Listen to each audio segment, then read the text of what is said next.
Welcome to Analog VLSI Design. This is lecture 1.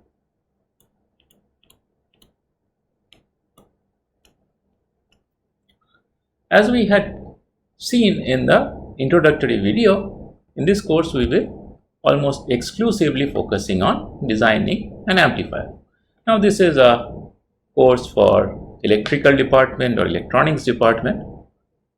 So when we talk about amplifying something, we are essentially talking about amplifying an electrical quantity, right?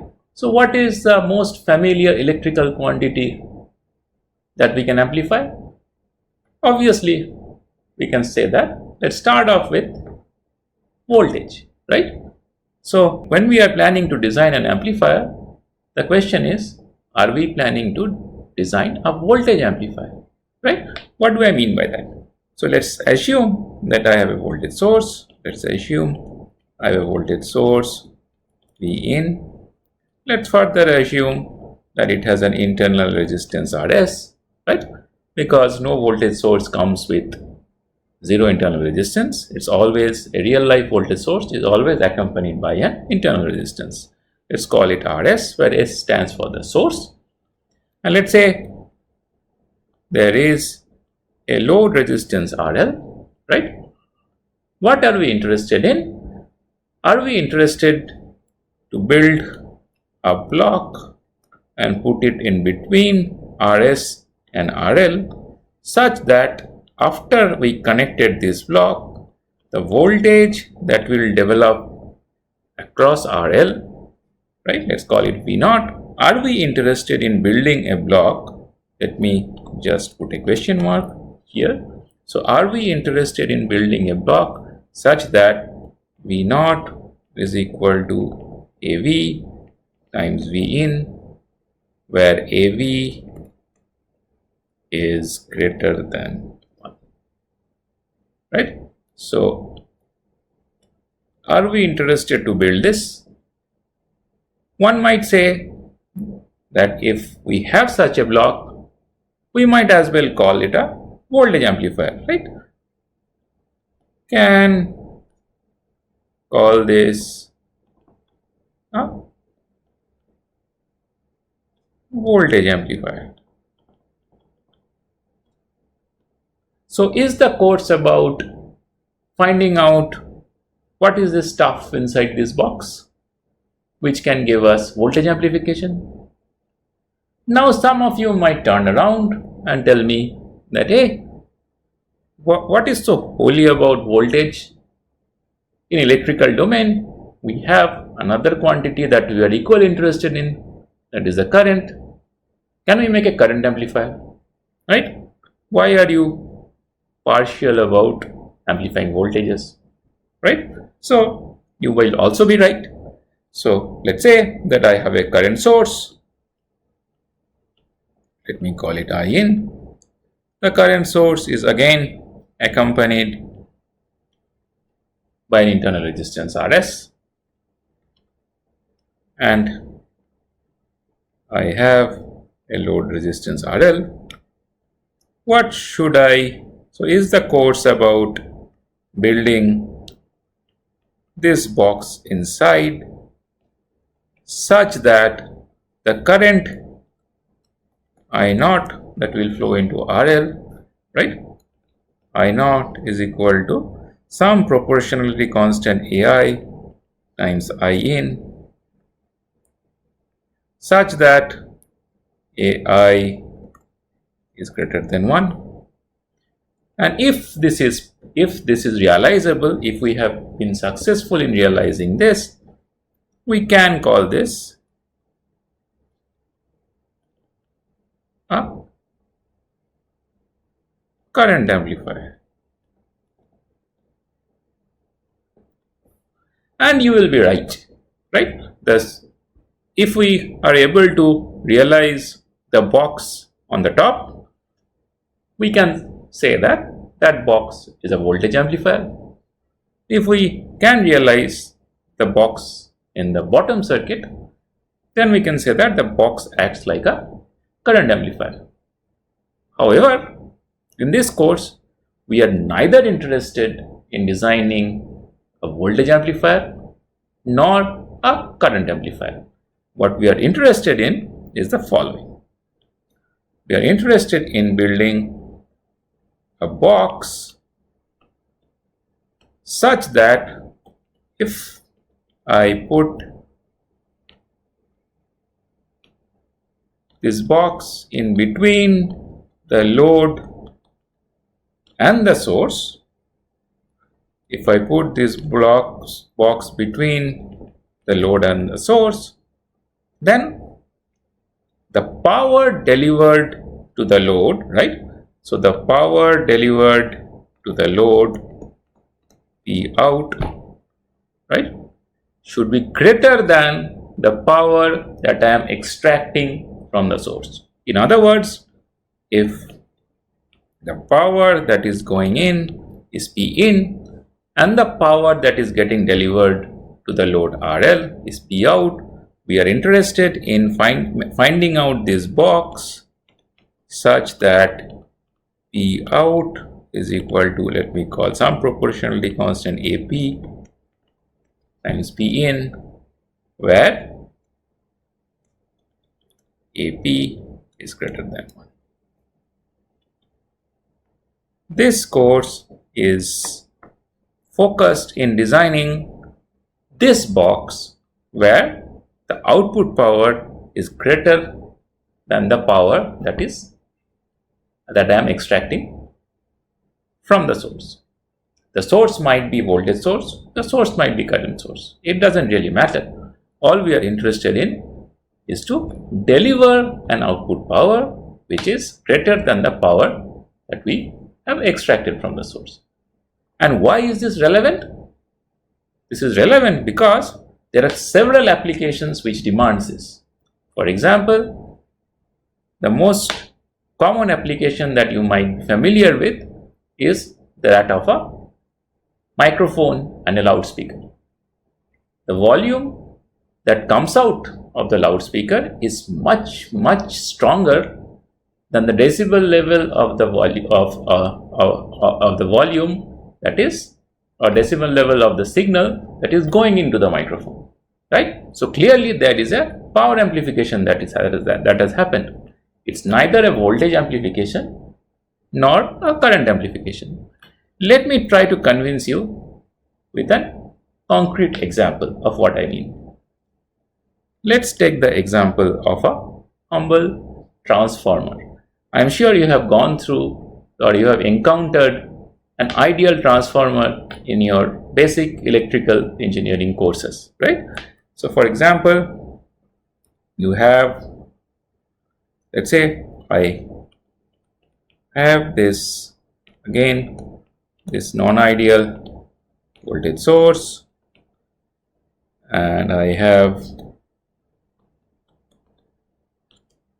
this load resistance RL, and I put this transformer in between, and let me mark this transformer's turns ratio as 1:n, right? What is a transformer? An ideal transformer is nothing but, all we need to know for the purpose of this discussion is, an ideal transformer is the following. If this is V1 and I have a turns ratio of 1:n, the other terminal will be, the voltage across other terminal will be N times V1, right? And also we know that if I have a load resistance RL connected to the secondary of the transformer, that is on the right hand side of the transformer in this case, that load resistance gets reduced by a factor of n squared, obviously if n is more than 1. Okay, so these are the two things that we need to keep in mind in order to solve this problem. Okay, so what are we interested in? I am interested in figuring out what is V0. So what is V0 over we are interested in figuring this out. Okay. So how should I go about figuring this out? So we know that the resistance looking in, that is Rn, for an ideal transformer, in this case will be RL over N square, right? So if I remodel this circuit, right? If I redraw this circuit like this, so this becomes V in Rs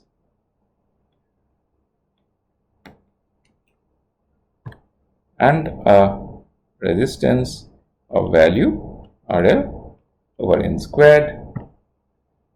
And if I mark these voltages as V1, this voltage becomes V1. Okay. So what is V1?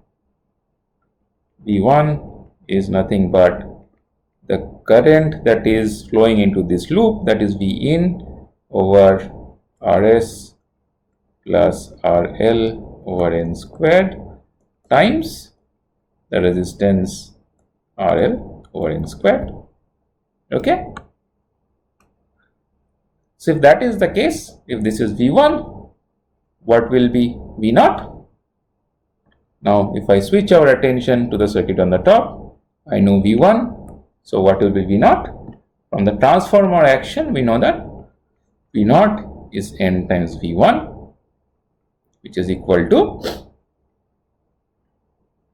V in times N times RL over N squared divided by Rs plus RL over N squared. Correct? So if I multiply both the numerator and the denominator by N squared, what do I get? I get V0 over V in is equal to N times RL by N squared Rs plus RL. Okay.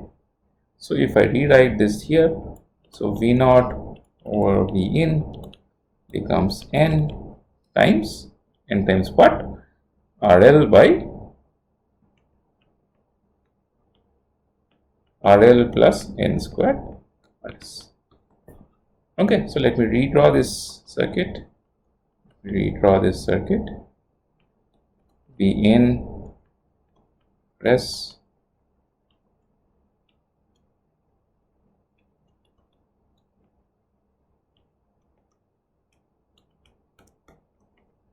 okay. So if RL is much greater than N squared time Rs, what happens to V0 over V in? In this case, V0 tends to N times V in, right?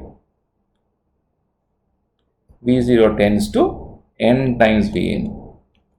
So this acts as a voltage amplifier, right? From the definition that we started off with, right? If I take you back to the definition that we started off with a few minutes back, it seems like a simple transformer is able to satisfy this condition, right? Okay. Obviously, one might turn around and say that, hey, this is limited because this is true only for certain ranges of RL. The RL has to be much greater than N squared times Rs. If that is the case, I might get voltage amplification, but nonetheless, we are getting voltage amplification. Correct. However, note that we are not interested in these type of amplifiers because you cannot get power amplification out of a transformer, right? If you are not convinced, what I would like you to do is pause the video here and try to find out what is P out over P in. In other words, what I am asking you to do is to find out what is the power delivered. Find P out over P in, where P out is equal to the power delivered to RL, right? So which is effectively, you can say that V naught squared average over RL. And what is P in? P in is equal to the total voltage V1 and the total current I1, the multiplication of V1 times I1, the average of that, right? So you can assume V in to be equal to Vp sin omega naught t, right?